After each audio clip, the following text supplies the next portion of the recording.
Hello everyone, Ticklets academy of maths YouTube channel में आप सभी का स्वागत है। आज के वीडियो में हायर ऑर्डर डिफरेंशियल इक्वेशन ये यूनिट को हम आगे बढ़ाएंगे और आज हम इसका 10th प्रॉब्लम सॉल्व करेंगे।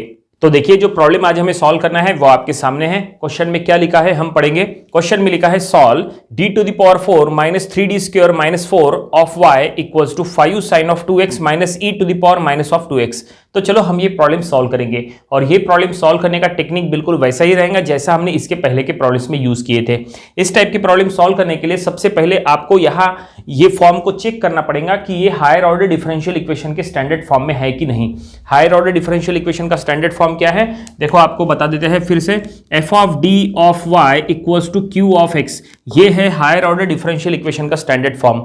अगर पर्टिकुलर गिवन डिफरेंशियल इक्वेशन अगर ये फॉर्म में है तो फिर हमें यहां से दो सॉल्यूशंस निकालने होते हैं। एक होता है कॉम्प्लीमेंट्री फंक्शन और दूसरा होता है पर्टिकुलर इंटीग्रल, और दोनों का यूज करके फिर हम जनरल सॉल्यूशन बना सकते हैं। ठीक है, तो हम चेक करेंगे क्या ये गिवन डिफरेंशियल इक्वेशन वो फॉर्म में है। बिल्कुल है। देखो क्या है standard form, f of d of y equals to q of x। तो ये देखो, ये जो ब्रैकेट है ये है f ऑफ d, देन ये y और इक्वल्स टू के राइट साइड में ये जो कुछ भी है ये है q ऑफ x। यहां पे जो कैपिटल D है, कैपिटल D माने होता है d बाई dx। ठीक है, कैपिटल D होता है d बाई dx। तो फाइनली ये गिवन डिफरेंशियल इक्वेशन ये फॉर्म में है। तो हम एक काम करेंगे, चलो अब इसको सॉल्व करके इसके थ्रू दो सॉल्यूशंस निकालेंगे। सबसे पहले गिवन इक्वेशन हम यहाँ पे लिख लेंगे। गिवन क्या दिया है, दैट इज ब्रैकेट में है d to the power 4 minus 3d square minus of 4 of y equals to 5 sine of 2x minus e to the power minus of 2x। ठीक है, और इसको हमें सॉल्व करके इसके जो दो सॉल्यूशंस निकालने हैं उसमें से पहला सॉल्यूशन है कॉम्प्लीमेंट्री फंक्शन। तो कॉम्प्लीमेंट्री फंक्शन निकालने के लिए सबसे पहले आपको ऑक्सिलरी इक्वेशन तैयार करना होता है। ऑक्सिलरी इक्वेशन तैयार करना काफी सिंपल है। आपको क्या करना होता है, ये जो f ऑफ d है, बस ये f ऑफ d को इक्वल्स टू 0, इट मींस उसको 0 के साथ इक्वेट करना है तो ऑक्सिलरी इक्वेशन बन जाता है। तो f ऑफ d क्या है, तो ये देखो, ये जो ब्रैकेट है ये पूरा f ऑफ d है, बस इसको 0 के साथ इक्वेट कर लो। तो हम यहां पे लिखेंगे ऑक्सिलरी इक्वेशन इज, हम यहां पे लिखे हैं that is AE, it means auxiliary equation is. तो ये ब्रैकेट को 0 के साथ इक्वेट करना है तो ये हो जाएगा d to the power 4 minus 3d square minus of 4 equals to 0। और अब हमें इसके रूट्स फाइंड आउट करना है। रूट्स एक बार हमें अगर मिल गए तो फिर हम आसानी से कॉम्प्लीमेंट्री फंक्शन का इक्वेशन बना सकते हैं। तो इसके रूट्स अगर फाइंड आउट करना है तो देखो यहाँ पे d टू द पावर 4 है, ठीक है, और यहाँ पे d स्क्वायर है। हम एक काम करेंगे, यहाँ पे हम पुट करेंगे d स्क्वायर के जगह हम m पुट करेंगे। ठीक है, d स्क्वायर के जगह अगर आप m पुट करोगे तो ये d टू द पावर 4 है, इसका मतलब ये हो जाएगा m स्क्वायर। ठीक है, माइनस 3d स्क्वायर है तो ये हो जाएगा 3m माइनस 4 इक्वल्स टू 0। ठीक है, तो ये हमने यहाँ पे एक क्वाड्रेटिक इक्वेशन बना लिए। ठीक है, यहाँ पे m का पावर 2 है और अब हम इसके रूट्स आसानी से निकाल सकते हैं। यहाँ पे d का पावर 4 था, पावर 4 होने की वजह से नंबर ऑफ स्टूडेंट्स को यहाँ पे रूट्स निकालने में दिक्कत होती है, इसलिए इसको आसान करने के लिए हमने यहाँ पे ये तरीका ले लिए। d स्क्वायर के जगह हमने m पुट अप कर लिए। यहाँ पे d टू द पावर 4 है, इसका मतलब ये होता है d स्क्वायर का स्क्वायर।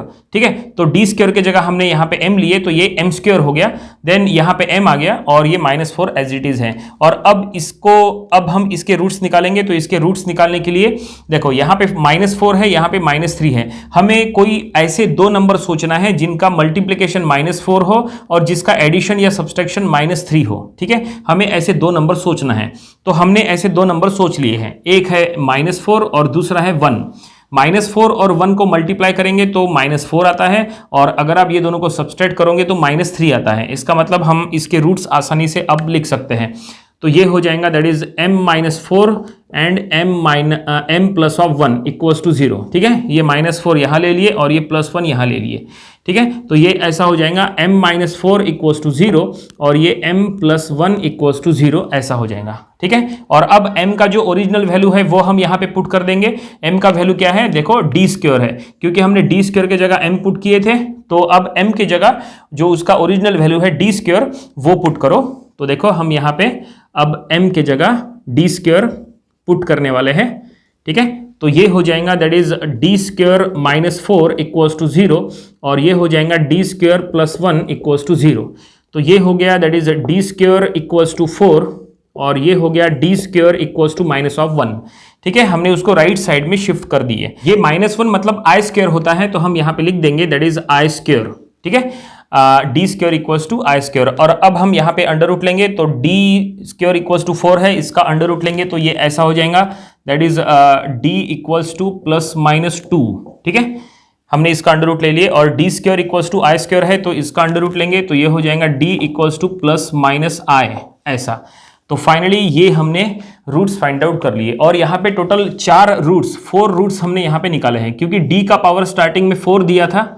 देखो यहाँ पे d का पावर 4 दिया है, इसका मतलब यहाँ पे 4 रूट्स निकलना तय है। तो ये देखो +2 -2 ये 2 रूट्स, और प्लस i माइनस i ये 2 रूट्स, ऐसे टोटल 4 रूट्स। तो ये जो रूट है +-2 तो ये हो गया रियल एंड डिफरेंट, और ये जो है दैट इज +-i ये हो गया इमेजिनरी एंड डिफरेंट। तो फाइनली हमने ये गिवन डिफरेंशियल इक्वेशन के थ्रू हमने ऑक्सिलरी इक्वेशन बनाए और इसके हमने रूट्स निकाल लिए। और अब ये रूट्स का यूज करके हमें कॉम्प्लीमेंट्री फंक्शन का इक्वेशन तैयार करना है। तो कॉम्प्लीमेंट्री फंक्शन का इक्वेशन अगर तैयार करना है तो सबसे पहले ये +-2 के लिए हम बनाएंगे। तो ये हम लिखेंगे complementary function that is CF equals to that is C1 e to the power 2x plus C2 e to the power -2x। ठीक है, C2 e to the power -2x हमने इसके लिए बना लिए। और अब +-i के लिए अगर तैयार करना है तो देखो ये होगा plus e to the power that is 0x। ठीक है, देन ये होगा C3 cos of x plus C4 sine of x। देखो ये काफी लंबा इक्वेशन यहाँ पे बन गया। ये कैसे तैयार हुआ? तो कॉम्प्लीमेंट्री फंक्शन का आपका कॉन्सेप्ट क्लियर होना चाहिए। कॉम्प्लीमेंट्री फंक्शन के ऊपर ऑलरेडी हमने इसके पहले एक स्पेशल वीडियो बनाए थे, उसमें हमने कॉम्प्लीमेंट्री फंक्शन के सभी बेसिक्स बताए थे और हमने बताए थे उसमें कि डिफरेंट रूट्स के टाइप के अकॉर्डिंग कैसे कॉम्प्लीमेंट्री फंक्शन का इक्वेशन तैयार करना। वो वीडियो अगर आपने नहीं देखे हैं तो आप देख लीजिएगा। कॉम्प्लीमेंट्री फंक्शन के इक्वेशंस तैयार करना आपको आ जाएगा। यहाँ पे जो रूट्स है वो रियल एंड डिफरेंट है। रियल एंड डिफरेंट के लिए ये फॉर्मेट होता है, और ये real and that is imaginary and different है तो इमेजिनरी एंड डिफरेंट के लिए ये फॉर्मेट है। देखो इमेजिनरी एंड डिफरेंट का फॉर्मेट यहाँ पे हम बता देते हैं, e to the power alpha x। ठीक है, then C1 cos of beta x plus C2 sine of beta x, ये होता है that is imaginary and different का फॉर्मेट। ठीक है, और यहाँ पे +-i है, इसका मतलब ये that is alpha +-i beta के फॉर्म में है। ठीक है, ये देखो ये है अल्फा +-i बीटा। तो यहाँ पे अल्फा तो है नहीं, ठीक है, अल्फा यहाँ पे क्या है 0 है, +-i है, +-i मतलब 0 +-i, ये ऐसा है, +-i मतलब 0 +-i। तो यहाँ पे अल्फा की वैल्यू क्या है? अल्फा की वैल्यू 0 है और बीटा की वैल्यू 1 है।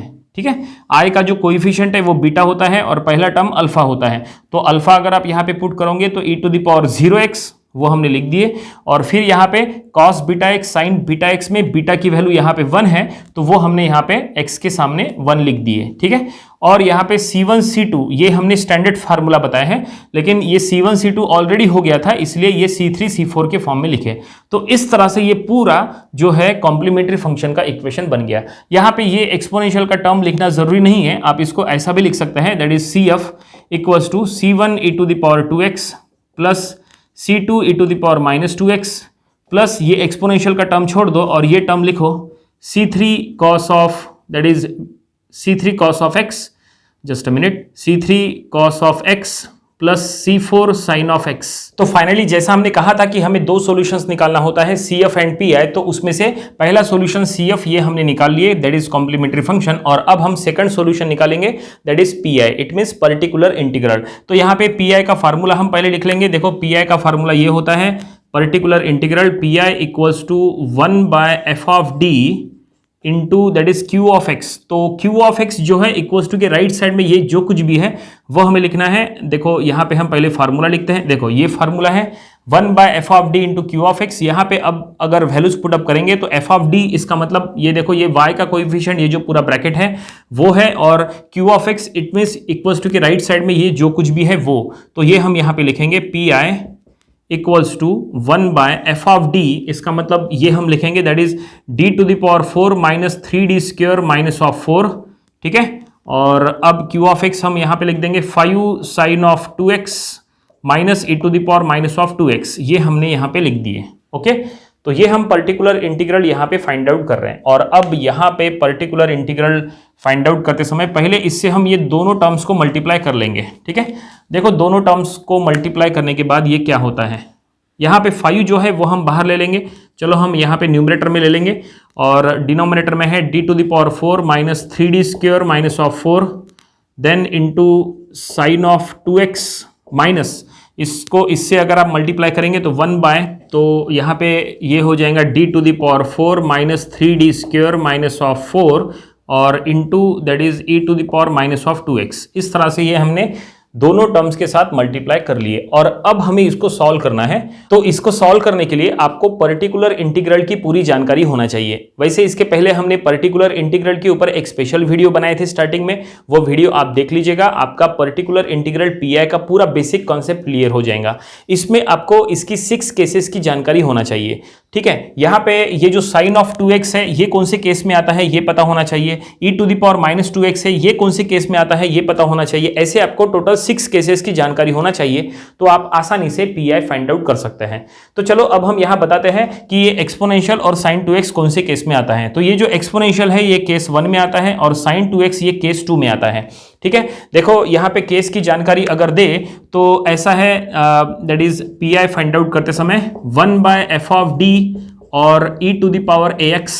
ठीक है, और ये सेकंड केस के लिए 1 by F of D into that is sine ax या cos ax। यहाँ पे साइन ax भी हो सकता है, cos ax भी हो सकता है। तो ये केस 1 में आता है, ये केस 2 में आता है। तो रूल ऐसा है कि अगर केस 1 में, अगर आप केस 1 में सॉल्व कर रहे हैं तो यहाँ पे एक्सपोनेंशियल होता है e to the power ax। देखो यहाँ पे e to the power ax के फॉर्म में है, a का वैल्यू -2 है। तो रूल ऐसा है कि अगर आप केस 1 में सॉल्व कर रहे हैं तो आपको क्या करना होता है, ये f ऑफ d में जहां जहां पे d है वहां पे आपको a पुट करना होता है। क्या, d की जगह आपको a पुट करना होता है, लेकिन ये पुट करते समय आपको पहले ये चेक करना होता है कि कहीं डिनोमिनेटर 0 तो नहीं हो रहा है। अगर डिनोमिनेटर 0 हो रहा है तो फिर आपको ये पुट नहीं करना है। ठीक है, तो हम यहाँ पे d के जगह हम यहाँ पे -2 पुट करेंगे। देखो यहाँ पे e to the power ax के फॉर्म में है, a का वैल्यू -2 है। ठीक है, तो हम d के जगह -2 पुट करेंगे और देखेंगे कि डिनोमिनेटर पहले 0 आता है कि नहीं। अगर डिनोमिनेटर 0 आ रहा है तो फिर हम पुट नहीं करेंगे, अगर डिनोमिनेटर 0 नहीं आता है तो ही हम पुट करेंगे। तो चलो यहाँ पे देखते हैं कि ये क्या होता है। a का वैल्यू -2 है तो यहाँ -2 टू द पावर 4 हो जाएगा। देखो ऐसा हम यहाँ पे इसको रफली बताते हैं, ये -2 टू द पावर 4 हो जाएगा। -3d स्क्वायर है तो ये -2 का स्क्वायर हो जाएगा, -4। चेक करो क्या ये आंसर 0 होता है। तो ये -2 का पावर 4 है तो ये हो जाएगा दैट इज ये हो जाएगा 16। ठीक है, और ये हो जाएगा दैट इज 4 3 जा, तो ये माइनस के साथ तो ये रहेगा 12। ठीक है, और ये -4 तो ये 16 -12 तो ये 4 -4, तो फाइनली ये 0 हो रहा है, ये 0 हो रहा है। हमने d के जगह -2 पुट किए और इसको चेक किए तो ये 0 आ रहा है। इसका मतलब हम यहाँ पे अब d के जगह जो a का वैल्यू है वो हम पुट नहीं कर सकते। ऐसे में अब हमें क्या करना पड़ेगा, ऐसे में हमें न्यूमरेटर में x से मल्टीप्लाई करना पड़ेगा और डिनोमिनेटर को डिफरेंशिएट करना पड़ेगा और फिर यही प्रोसेस को कंटिन्यू करना पड़ेगा। ठीक है, ये रूल है। d के जगह आपको a पुट करना है, अगर 0 होता है तो फिर आपको न्यूमरेटर में x लिख के डिनोमिनेटर को डिफरेंशिएट करके प्रोसेस को कंटिन्यू करना है। ठीक है, ये रूल है। तो ये केस 1 में आता है, तो ये हमने चेक कर लिए। अब यहाँ पे केस 2 लगता है, तो केस 2 का रूल क्या है, तो केस 2 में यहाँ पे साइन ax या cos ax होता है।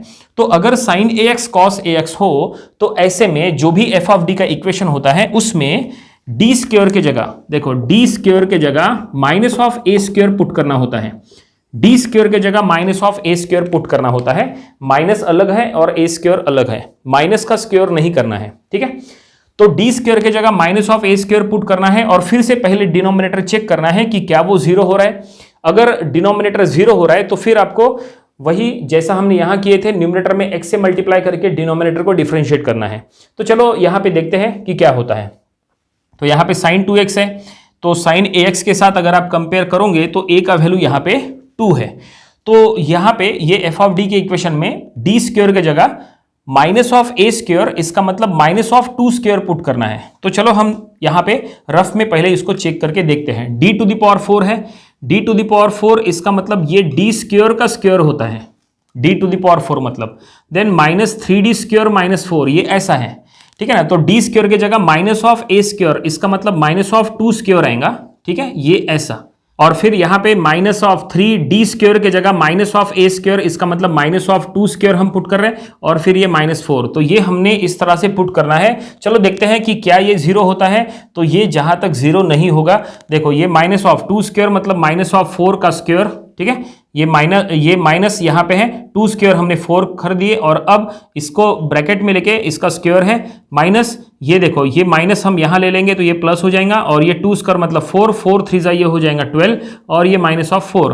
तो यहाँ पे ये -4 का स्क्वायर करेंगे तो ये 16 प्लस ऑफ 12 माइनस ऑफ 4, तो 16 प्लस 12 इसका मतलब ये हो गया 28 माइनस ऑफ 4। तो ये 28 माइनस 4 करो तो ये बचेगा 24। तो फाइनली यहाँ पे ये 0 नहीं हो रहा है। ये हमने सब चेक करके देख लिए, ये हमने आपको रफ में बता दिए। यहाँ पे अगर आप d के जगह a पुट करोगे तो डिनोमिनेटर 0 हो रहा है, लेकिन यहाँ पे केस नंबर 2 के रूल्स अप्लाई करने पर यहाँ पे डिनोमिनेटर 0 नहीं हो रहा है। इसका मतलब हम यहाँ पे रिप्लेसमेंट कर सकते हैं, यहाँ पे रिप्लेसमेंट नहीं कर सकते हैं। तो ये हम लिखेंगे यहाँ पे न्यूमरेटर में 5 एज इट इज, डिनोमिनेटर में d⁴ है, तो ये हम यहाँ पे लिख रहे हैं दैट इज -2 का स्क्वायर, इसका पावर 2 -3 -2 का स्क्वायर और minus of 4 into sine of 2x। ठीक है, हमने यहाँ पे केस नंबर 2 का रूल अप्लाई कर लिया। d स्क्वायर के जगह माइनस ऑफ a स्क्वायर, इसका मतलब माइनस ऑफ 2 स्क्वायर हमने ये पुट कर दिया। देखो यहाँ पे d⁴ है, इसका मतलब d स्क्वायर का स्क्वायर, तो उसके जगह जो d स्क्वायर है उसमें माइनस ऑफ a स्क्वायर आ गया, ठीक है, और इसका स्क्वायर माइनस ऑफ ये d स्क्वायर के जगह माइनस ऑफ a स्क्वायर आ गया, ठीक है, और ये -4, ये केस 2 का रूल हो गया। और यहाँ पे हम पुट कर नहीं सकते क्योंकि यहाँ पे डिनोमिनेटर 0 हो रहा है, हमने चेक कर लिए। तो ऐसे में हमें क्या करना है, न्यूमरेटर में x से मल्टीप्लाई करना है और डिनोमिनेटर को डिफरेंशिएट करना है। तो d⁴ का डिफरेंशिएशन हो जाएगा दैट इज 4d³, ठीक है, और -3d स्क्वायर का डिफरेंशिएशन हो जाएगा -6d, ठीक है, और ये -4 का डिफरेंशिएशन 0, और e⁴ ये एज इट इज रखो, exponential term as it is e⁻²x, ठीक है। न्यूमरेटर में x से मल्टीप्लाई कर लिए और डिनोमिनेटर को डिफरेंशिएट कर लिए, और अब हम इसको सॉल्व करेंगे। तो इसका आंसर क्या आता है ये हमने आपको बताए थे, ये 24 आता है, ठीक है। तो हम यहाँ पे लिखेंगे सीधा 5/24। थोड़ी देर पहले हमने आपको रफली बताए थे कि इसका आंसर 24 आता है, ठीक है, इंटू साइन ऑफ 2x, ठीक है। ये सॉल्व हो चुका है, अब इसको कुछ भी करने की जरूरत नहीं है, बस हमें इसको सॉल्व करना है। तो यहाँ पे अब हम देखते हैं क्या, न्यूमरेटर में x है तो हम न्यूमरेटर में x लिखेंगे। अब यहाँ पे एक्सपोनेंशियल है, इसका मतलब ये केस 1 है, तो यहाँ पे फिर से पुट करके देखो, d के जगह a, रूल के अकॉर्डिंग d के जगह a पुट करना होता है। तो a का वैल्यू -2 है, तो यहाँ पे d के जगह -2 पुट करके देखो पूरे इक्वेशन में, और देखो कि डिनोमिनेटर फिर से 0 हो रहा है या नहीं, ठीक है। तो यहाँ पे d³ है तो ये हो जाएगा -2³। चलो हम इसको रफली बताते हैं, 4 -2 का क्यूब, ठीक है, क्योंकि a का वैल्यू -2 है तो d के जगह -2 आ गया, -2 का क्यूब, -6d के जगह ये -2, तो क्या ये 0 हो रहा है? देखो ये -2 का क्यूब जो है वो हो जाएगा -8, इसका मतलब 4 इंटू -8 ऐसा, और ये हो जाएगा +12। तो ठीक है ना, 8 4 आपको करना है और +12 करना है, और यहाँ पे माइनस है तो इन दोनों में सब्सट्रैक्शन हो जाएगा, तो ये 0 नहीं हो रहा है। तो अब हम इसका मतलब ये d के जगह a पुट कर सकते हैं क्योंकि 0 नहीं हो रहा है, डिनोमिनेटर 0 नहीं हो रहा है। तो चलो अब हम पुट करेंगे, तो ये हो जाएगा 4, ये d³ की जगह -2 का क्यूब, -6 -2 इंटू e⁻²x। तो जैसा हमने कहा था बिल्कुल उसी रूल्स के अकॉर्डिंग ये हम चल रहे हैं। जस्ट अ मिनट, तो ये हम यहाँ पे प्रॉपरली लिख लेंगे, और अब यहाँ पे बस ये डिनोमिनेटर का आंसर आपको लिखना है। तो ये हो जाएगा दैट इज यहाँ पे 5/24 into sine of 2x minus, यहाँ पे न्यूमरेटर में x है, ओके, और डिनोमिनेटर में इसको अगर आप पूरा सॉल्व करोगे तो ये आएगा दैट इज -20 हो जाएगा, क्योंकि ये -32 + 12 तो ये -20 हो जाएगा। तो यहाँ पे हम 20 लिखेंगे, और माइनस है इसलिए ये हम यहाँ पे प्लस करा देंगे, इसका माइनस और ये माइनस प्लस हो गया, और ये एक्सपोनेंशियल हम यहाँ पे एज इट इज लिखेंगे e⁻²x। तो फाइनली ये हमें particular integral that is P I मिल गया। इसको और कुछ भी सॉल्व करने की जरूरत नहीं है, क्योंकि यहां से एक बार डी चला गया, डी सॉल्व हो गया तो और सॉल्व करने की जरूरत नहीं है।